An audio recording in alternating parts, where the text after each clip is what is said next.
سلام طعنا هابلنا زي خبركم تقاتلتنا نزي ساعات زبلنا يوم حابريتات حزنا لكم مسئنا لنا فلماقن قند رساتهم مخفات إرترا زالان بساعات دقرات سعيو تكوس حابريتا تلغيقهم تقراين إرتران ناي حوار كفل سراوتي مصرتا خمزلوا تحابيرهم ميكانايزد حايل فيدرال واجا خمز بصحة تقاليزهم لعلي 400 آمرارحان آبالاتن فولي حايل آمحارا خمز تأثرون زقال زينا وسيوم زولون كالوتنا اللونا حجرما ناب زرزرهم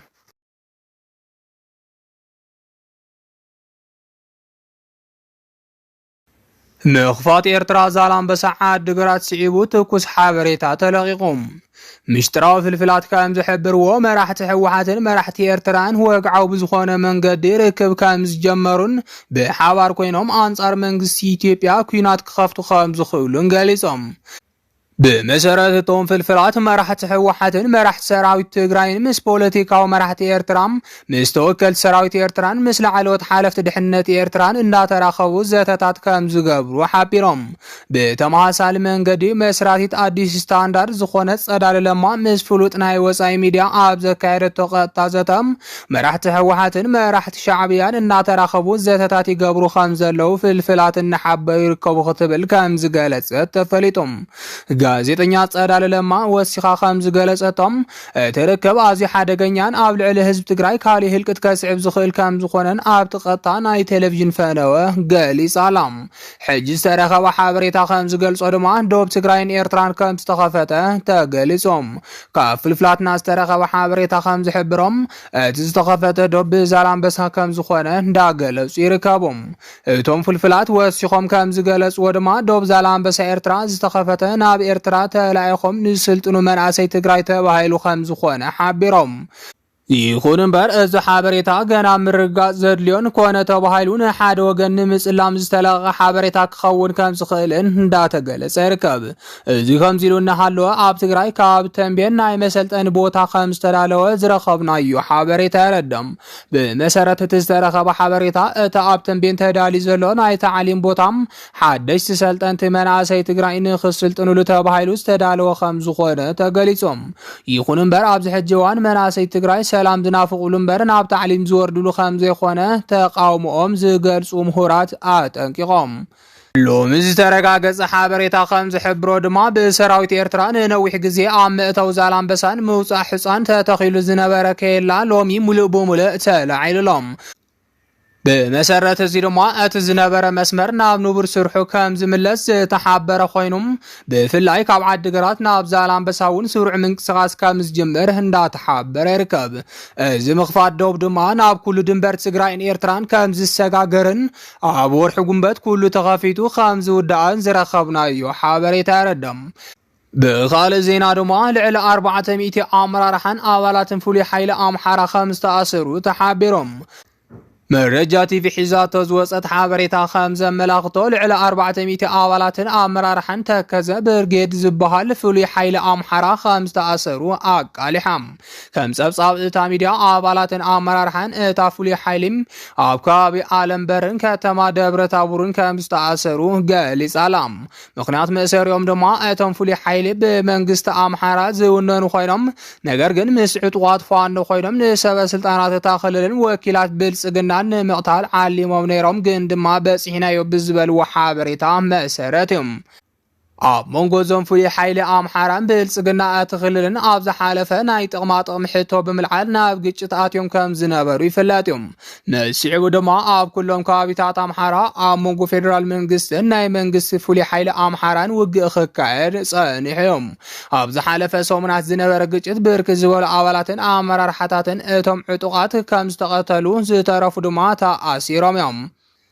مايز مغنيات دما بتقجت مغنيات اتم فولي حيلي منقست خلال آمحارا بحارقت مس آب وصاي زنبرو آمحارو ركب بمفتار نسلطاني حارقا يوم كابز بالسقاز تلعالن تخون بخالي قت دما اتم بتأزاز إسياسن مستي آب برخاز اللعطو فانو تماسات إيرام فنقل منقستي اتا خلال كي يقبرو زبل مخانو يقلز اتم زتأثرو لعلى 400 زخونو آمرار حتاتن آولاتن فانو دمام مسيز تتحازة قداي كام زخونه نمفلا تخايلهم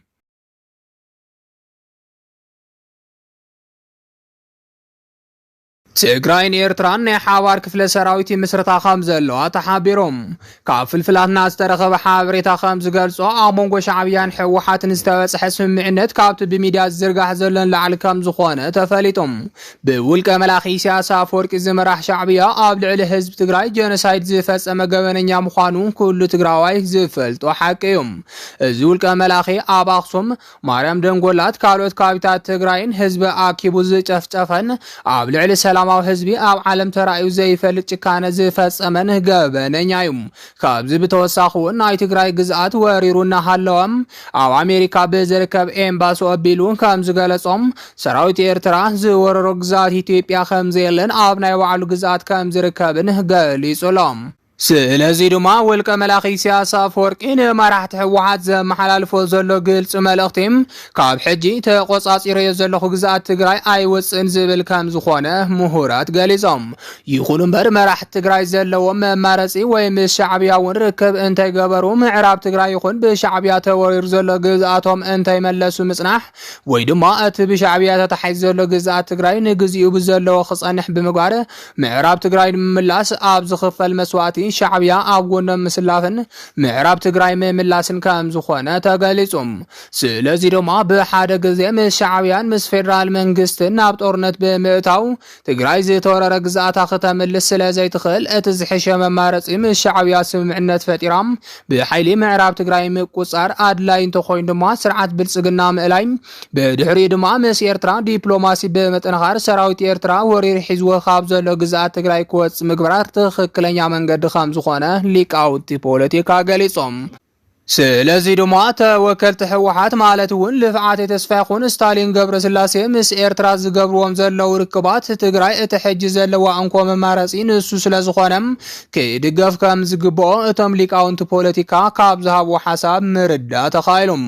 እዚ ከምዚ ኢሉና ሃለወ ሻዕብያን ሕወሓትን ብዝገብርዎም ዘለው ጠንካራ ርክባት ፍረ ከም ዘፍረዩን ወርቃዊ ስምምዕነት ከም ዝተፈረመን ዝረኸብናዮ ሓበሬታ የረድም ሕጂ ዝተረኸበ ምስጢራዊ ሰበር ዜና ከም ዝሕብሮ ድማ ኤርትራን ሕወሓትን ናይ ሓባር ክፍለ ጦር ንምስራት ኣብ ስምምዕነት ከም ዝበጽሑ ተገሊጾም ብመሰረት እቲ ዝተረኸበ ሓበሬታ እቲ ክፍለ ጦር ሜካናይዝድ ሓይሊ ፍሉይ ኮማንዶ ሓዊሱ ብድሮን ዝተዓጀበ ከቢድ ሓይሊ ከም ዝኸውን ተፈሊጦም ነዚ ስዒቡ ድማ ግደ ሱዳን ግብፅን ጅቡትን ዓብዪ ከም ዝኾነ ዝረኸብናዮ ሓበሬታ የረድም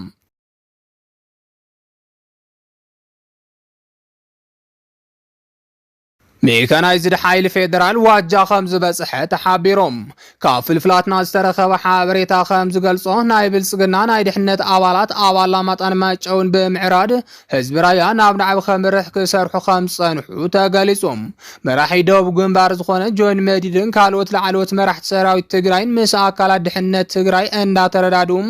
እቲ ኩነታት ክከታተልዎ ከም ዝጸንሑ ዝረኸብናዮ ሓበሬታ የረድም ብመሰረት ካብ ወተሃደራዊ ፍልፍላትና ዝተረኸበ ሓበሬታም ሴራ ብልጽግና ንህዝቢ ራያ ናይ ባዕልኻ ክልል ክንህበካ ኢና ኢሎም ብምትላል ዕላምኦም ዝተዓወተ ራያ ናብ ኣምሓራ ክልል ክሓውስዋ ይሰርሑ ከም ዝጸንሑ ተፈሊጦም እዚ ድማ ተጋሩ ሓድነት እንተሃሊዎም ከነሸንፎም ኣይንኽእልን ኣብ ዝብል መደምደምታ ስለ ዝበጽሑም እታ ሓጂ ዘላ ንእሽተይ ትግራይ እውን ንምክፋል ዝዓለመ ከም ዝኾነ ንምፍላጥ ተኻኢሎም ይኹን እምበር ኣመራርሓ ሰራዊት ትግራይን ኣካላት ድሕነት ትግራይን እዚ ኩሉ ሴራ እናፈለጡም እቲ ሴራ ውሕልል ብዝኾነ መንገዲ ንምፍሻልን ህዝቢ ራያ ተታሊሉ ናብ ከቢድ ናዕቢ ከየምርሕን ክሰርሑ ከም ዝጸንሑ ተገሊጾም ይኹን እምበር ሕጂ ግዜኡ ስለ ዝኣኸለ እቶም ኣብ ኣላማጣን ማይጨውን ሆቴል ተታሒዝሎም ትግራይ ንምክፋል ሰርሑ ዝነበሩ ልኡኻት ብልጽግናም ካብ ኣካላት ጸጥታ ትግራይ ብዝተሃቦም ከቢድ መጠንቀቕታ ናብ ኣዲስ ኣበባ ከም ዝሃደሙ ተሓቢሮም ነስዒብ ድማ ጀነራል መዲድ ህዝቢ ደቡብ ትግራይ ኣኪቦም ብዛዕባ እቲ ብልጽግና ዝፈሓሶ ሸርሒ መንቅሒ ደወል ብዝመስል መልክዑ ከም ዝገለጸሎም ተፈሊጦም በዚ ዝተናደደ ብኣብዪ ኣሕመድ ዝምራሕ ስርዓት ብልጽግና ድማ ሜካናይዝድን እግረኛ ሓይሉን ናብ ትግራይ ክጓዓዝ ከም ዝኣዘዘን ዛጊድውን ካብ ከተማ ኣላማጣ ኣብ ቀረባ ርሕቀት ማለት እውን ኣብ ከባቢታት ዋጃ ዓሪዱ ከም ዝርከብን ዝረኸብናዮ ሓበሬታ ይረድም። ብመሰረት እቲ ዝተረኸበ ሓበሬታ እዚ ናብ ደቡብ ትግራይ ንምእታው ተኣዚዙ ዝነበረ ሰራዊት ኢትዮጵያ ምድላው ሰራዊት ትግራይ ብምግምጋም ዘየዋፅኦ ምዃኑ ስለዝተዓዘበ ኣብ ዘለዎ ጠጠው ክብል ከም ዝተኣዘዘ ተፈሊጦም። ብኣብይ ኣሕመድ ዝምራሕ ሰራዊት ኢትዮጵያ ኣብ ልዕሊ ህዝቢ ትግራይ ጆኖሳይዳዊ ኩናት እንትኸፍት እውን ብሻዕብያ እናተሓገዘ እምበር ሰራዊት ትግራይ ንምቅጣም ዓቕሚ ከም ዘይብሉ ኣመስኪሮም። ኣብዚ ሕጂ እዋን ድማ ድሕሪ ጆኖሳይዳዊ ኩናት ትግራይ ምስ ፋኖን ኦሮሞ ነፃነት ግንባርን ይገብሮም ብዘሎ ጦርነታት ተዳኺሙን ሞራል ወዲቑን ከም ዘሎ ምስጢራዊ ፍልፍላት ይሕብሮም።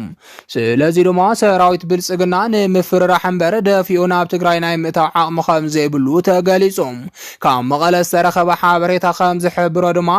ልፍዓተይ ተስፋ ተኣሲሩ ኣብ ዝነበረሉ ግዜም ፌደራል መንግስቲ ንልፍዓተይ ተስፋ ብሄሊኮፕተር ብለይቲ ንምውሳድ ንመቐለ ሄሊኮፕተርን ኮማንዶን እኳ እንተለኣኸም ነቲ ልፍዓተይ ተስፋ ተኣሲሩ ዝነበረ ቤት ማእሰርቲ ንምሕላው ሰራዊት ትግራይ ብህፁፅ ሓይሊ ስለ ዝተመደበን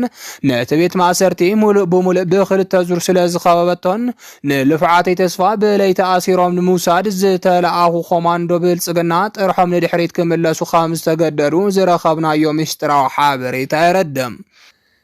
ካብዚ ብተወሳኺ ህዝቢ መቐለ ነቲ ቤት ማእሰርቲ ኸቢብዎ ከም ዝሓደረ ተፈሊጦም። ነዚዕቡ ድማ ህዝቢ ትግራይ ሕጂ እውን ኣብ ጎኒ ሕወሓት ከም ዘሎ ኣብይ ኣሕመድ ከም ዝተረድአን እቶም ዝለኣኾም ኮማንዶ እውን በታ ሄሊኮፕተር ጥራሕ ኢዶም ናብ ኣዲስ ኣበባ ንኽምለሱ ከም ዝኣዘዞምን ዝረኸብናዮ ምስጢራዊ ሓበሬታ ይረዳም። ኣብ ኢድ ብልጽግና እንተወዲቑ ብሂወት ናይ ምንባር ዕድል ከም ዘይብሉ ዝንገር ዝነበረ ልፍዓተይ ተስፋም ድሕሪ ሓደ ለይቲ እስራት ሕወሓት ንኽፍታሕ ከም ዝወሰነ ንድሕንነቱ ናብ ዘይስግእ ቦታ ከም ዝተዘዋወረን ተፈሊጦም። ዝኸበርኩም ተኸታተልትና ነዚ ሰዓት ዝብልናዮም ሓበሬታታት ነዚኦም ይመስሉ ነይሮም። ንምክትታልኩም ካብ ልቢ ነመስግን።